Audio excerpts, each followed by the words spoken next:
case of PPH, right? If there would be any massive blood loss, passing of the large clots, dizziness, fatigue, decreased blood pressure, increased heart rate, and if there would be any swelling and pain in the tissue, in the vaginal and the perineal area. All these are the symptoms, right? So we have come to know about all these things. Now let's talk about the management part. Okay, how do we manage the case of PPH? Okay, this is very important. The first thing in the management that we are going to study about the prevention में हम लोग क्या कर सकते हैं. आप अगर यहाँ पे रिस्क फैक्टर में देखेंगे तो रिस्क फैक्टर में एक चीज़ लिखा हुआ है, prolong third stage of labour, right? Third stage of labour. What is third stage of the labour? That it is the expulsion of the placenta, जो मैंने आपको ऑलरेडी थर्ड स्टेज में पढ़ाया. Okay, expulsion of the placenta का expulsion. तो उसमें मैंने आपको बताया था एक्टिव मैनेजमेंट के बारे में. अगर हम एक्टिव मैनेजमेंट करेंगे थर्ड स्टेज ऑफ लेबर का, यानी for the expulsion of the placenta, that will decrease the risk factor of the PPH, right? in the active management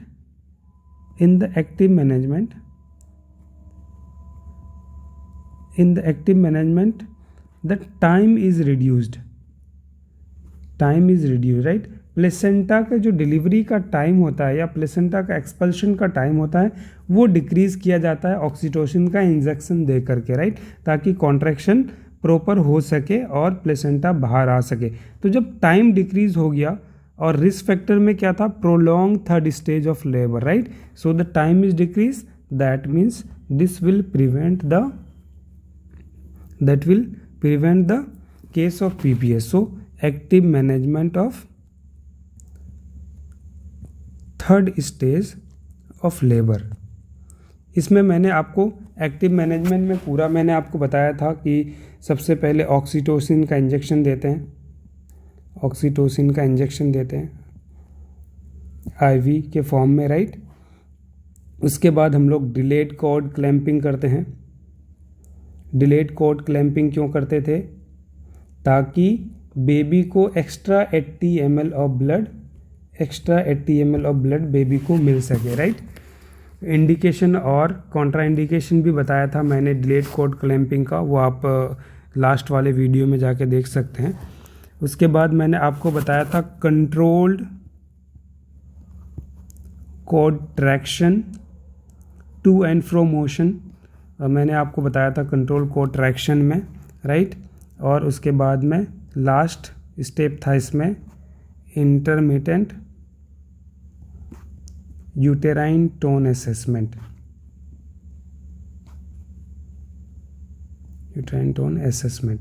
right?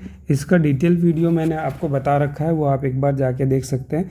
So this is the prevention that we will do the active management of the third stage of labour, right? It will decrease the time duration, right? So that the risk factor of PPH will decrease, right?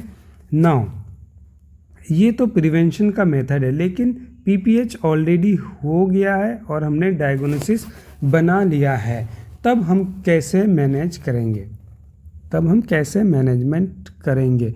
तो सबसे पहला चीज़ जो आपको याद रखना है इसमें कि कोई भी PPH का केस आपके पास में आता है, if there is any known case of PPH, चाहे उसका रीज़न कोई भी हो या रिस्क फैक्टर कोई भी हो, तो हमें क्या करना है, 1 gram tranexamic acid, 1 gram tranexamic acid का इंजेक्शन देना है, right? We will give the injection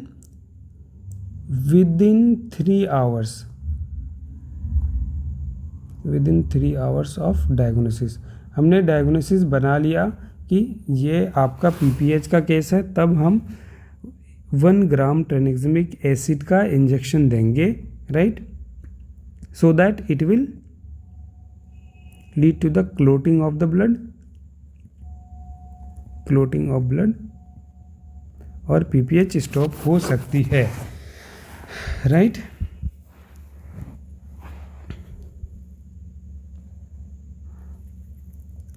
एक आपको मैंने रीज़न बताया था कि अगर यूट्रस में कोई ट्रॉमा हुआ है तो उससे क्या हो सकती है, पीपीएच हो सकती है। तो ट्रॉमा में क्या होता है, actually inversion of the uterus हो जाता है, यूटेरस का इन्वर्जन हो जाता है। तो हम लोग इसको क्या करेंगे, अगर हमें पता चला कि यूटेरस इन्वर्टेड है या यानी इन्वर्जन ऑफ द यूटेरस है, तब हम क्या कर सकते हैं, we can do the manual replacement, खुद से रिप्लेसमेंट, हाथ से यूटेरस को रिप्लेस करेंगे ताकि यूटेरस अपने नॉर्मल पोजीशन में आ सके और उसके बाद में यूटेरस में प्रॉपर कॉन्ट्रैक्शन हो सके और आपका ब्लड लॉस डिक्रीज हो सके। ओके, इसमें आप मैनुअल रिप्लेसमेंट आपने कर लिया। अगर मैनुअल रिप्लेसमेंट फेल होती है तब आप सर्जरी भी कर सकते हैं इसमें, right. One other method that is hydrostatic method is also there for the replacement or of the uterus. Okay,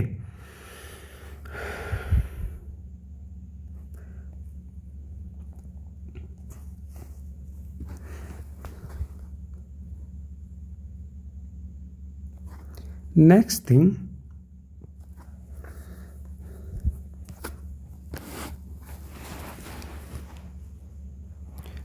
thing, that we are going to do is for the atonic uterus.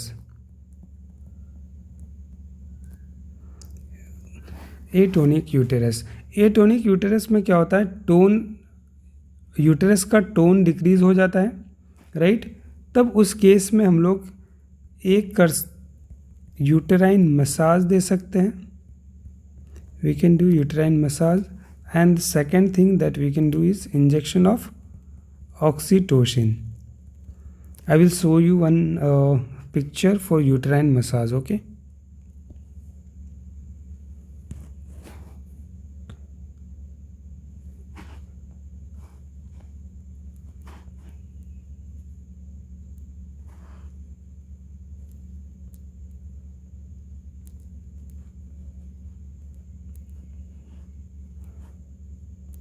so this is the uterine massage that is given here with the help of the hands, right. So that actually compresses the uterus so that any bleeding, if there is any bleeding, that can be stopped, right. If uterine massage also fail, then we can give the injection of oxytocin. We give 10 international unit IM or IV infusion in 500 ml of normal saline. Okay, so this is the third thing that we are going to do. The first thing, for the PPH we are giving 1 gram tranexamic acid within 3 hours of the diagnosis. If there is any trauma that leads to the inversion of the uterus, we are going to do the manual replacement either with the help of surgery or with the help of hydrostatic method. And for atonic uterus we are going to give the uterine massage or injection oxytocin, right.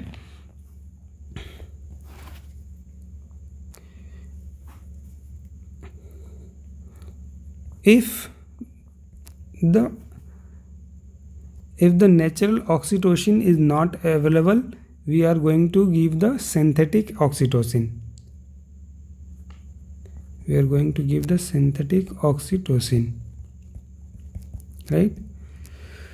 Synthetic oxytocin is known as carbetocin. Okay, what it is? Carbetocin. If natural oxytocin is not available, then we are going to use the carbetocin, right? Suppose after doing all these, if the bleeding still persists, if bleeding still persist, आपने ट्रेनिमिक्सिक acid का injection दे दिया, आपने manual replacement भी कर लिया, आपने oxytocin का भी इंजेक्शन दे दिया, आपने सिंथेटिक ऑक्सीटोसिन लाइक कार्बिटोसिन का भी यूज़ कर लिया, इसके बाद भी ब्लीडिंग स्टॉप नहीं हो रही है, तब क्या करेंगे? तब आप देंगे इंजेक्शन ऑफ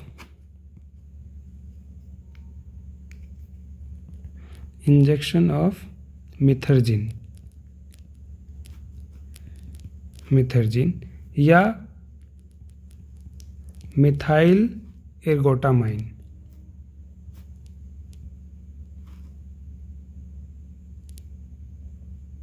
मिथाइल एर्गोमेट्रिन. ओके, अगर इससे भी ब्लीडिंग स्टॉप नहीं होती है तो आप मिथर्जिन या मिथाइल एर्गोमेट्रिन का यूज़ करेंगे. कितना यूज़ करना है? दैट इज़ 0.2 मिलीग्राम IM और IV. We give this Methergine 0.25 milligram IM और IV every 5 minutes. Okay,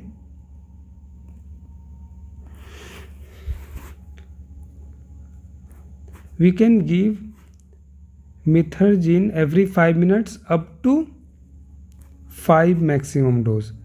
5 dose दे सकते हैं. अगर 5 डोज देने के बाद भी आपका ब्लीडिंग स्टॉप नहीं होता है, तब आपको फिर मिथर्जिन नहीं देना है.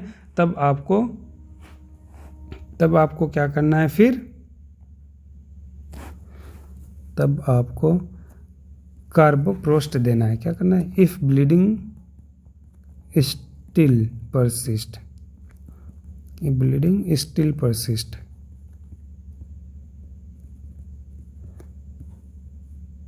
तब आपने क्या किया? We give carboprost. This is the prostaglandin F2 alpha, right. अब देखिए ये कितना डोज दे सकते हैं? मैक्सिमम 8 डोज, और हर डोज आपको 15 मिनट में देना है, एवरी 15 मिनट्स. सबसे पहले आपने क्या किया था? सबसे पहले आपने, अगर कोई PPH का केस है तो आपने ट्रेनिमिक्सिक एसिड का यूज़ किया, इंजेक्शन दिया. अगर कोई ट्रोमा आपको दिखा, इन्वर्जन हो गया यूट्रस का, तो मैनुअल रिप्लेसमेंट किया. यूट्राइन एटोनोसिटी है तो यूट्रस का मसाज किया आपने, ऑक्सीटोसिन का इंजेक्शन दिया, राइट. अगर नेचुरल ऑक्सीटोसिन अवेलेबल नहीं है तो सिंथेटिक ऑक्सीटोसिन लाइक कार्बिटोसिन का यूज़ किया. अगर इसके बाद भी ब्लीडिंग स्टॉप नहीं हो रही है तो आपने मिथर्जिन का यूज़ किया. मैक्सिमम 5 डोज दे सकते हैं. इसके बाद भी अगर ब्लीडिंग स्टॉप नहीं होती है तो आप दे सकते हैं कार्बोप्रोस्ट, राइट. कार्बोप्रोस्ट, ये मैक्सिमम 8 डोज तक आप हर 15 मिनट तक इसको दे सकते हैं. अगर इसके बाद भी ब्लीडिंग आपकी स्टॉप नहीं होती है, if bleeding still persist,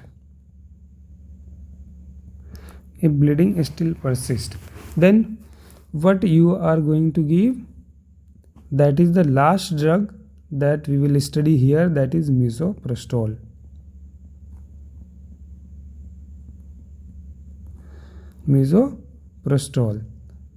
That is 800 microgram we can give this either per-rectal or sublingual, right?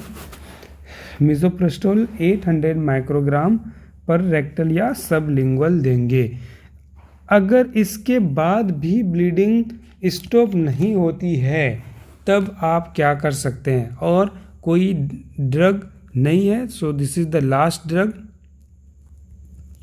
That is the misoprostol. अब आपके पास में ड्रग नहीं है तो अब आपको क्या करना है, किसी और मेथड की तरफ जाना है, right? If bleeding still persist, if bleeding still persist, तब आपको क्या करना है, टेम्पोनेड मेथड का यूज करना है। टेम्पोनेड मेथड, टेम्पोनेड मेथड में क्या करते हैं, एक बैलून लाइक होती है, उस बैलून को इन्फ्लेट करते हैं और ताकि वो यूट्रस से जाके चिपकेगी, so that bleeding is stop. Wait, I will show you the tamponade method also. So this is the tamponade method that I am trying to show you here.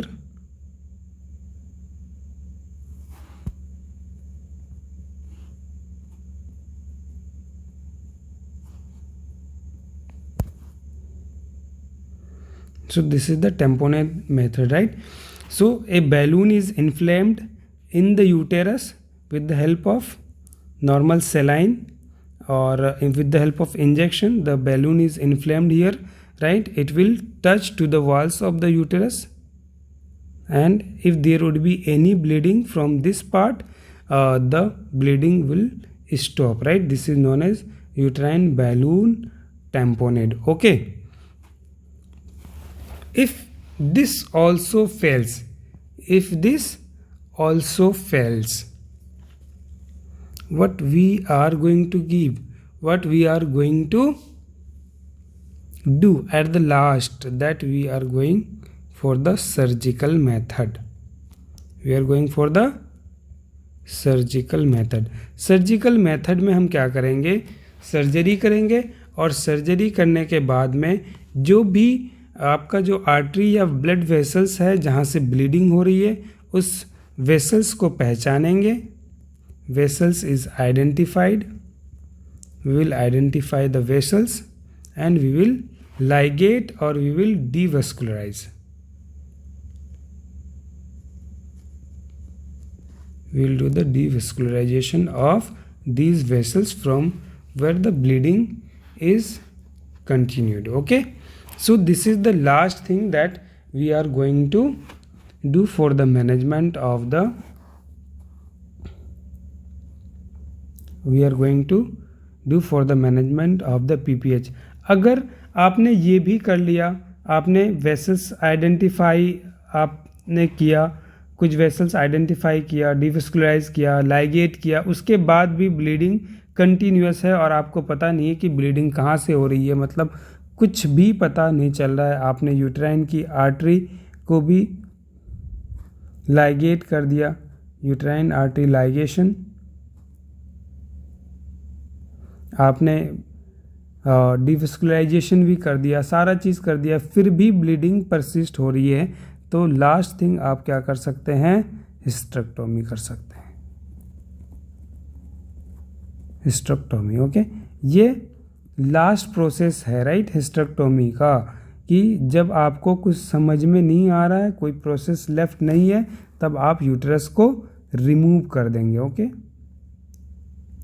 Either total और सब total, depending on the case. Okay, either total or subtotal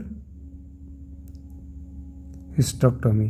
This is done at the last. Okay, so let's recall the whole topic once that we have studied up to here, right? We have completed our topic, that is the PPH. It is the blood loss of more than 500 ml or 1 liter in case of LSCS, right? Or if there is any need of blood transfusion after the delivery of the baby. There are two types of PPH, primary PPH and secondary PPH. Primary, the bleeding starts within 24 hours after delivery. In case of secondary PPH, bleeding starts after 12 hours. I have discussed here the causes of primary PPH and secondary PPH separately, right? The risk factors are mentioned here, that these are the risk factors for the PPH, and these are the symptoms that we will come to know that this is the case of postpartum hemorrhage. So if we have made the diagnosis, we will do the management. For the management, the first thing that we can do is the prevention, that is the active management of the third stage of labor, right? It will decrease the time and that will decrease the risk factor for PPH. Okay, now for any known case of PPH, we are going to give the injection of tranexamic acid within 3 hours of the diagnosis. And if there is any trauma that lead to the inversion of uterus, we are going to give the manual replacement. And if there is atonicity in the uterus, atonicity of the uterus, we are going to give the massage, uterus massage, uterine massage. Okay, that will help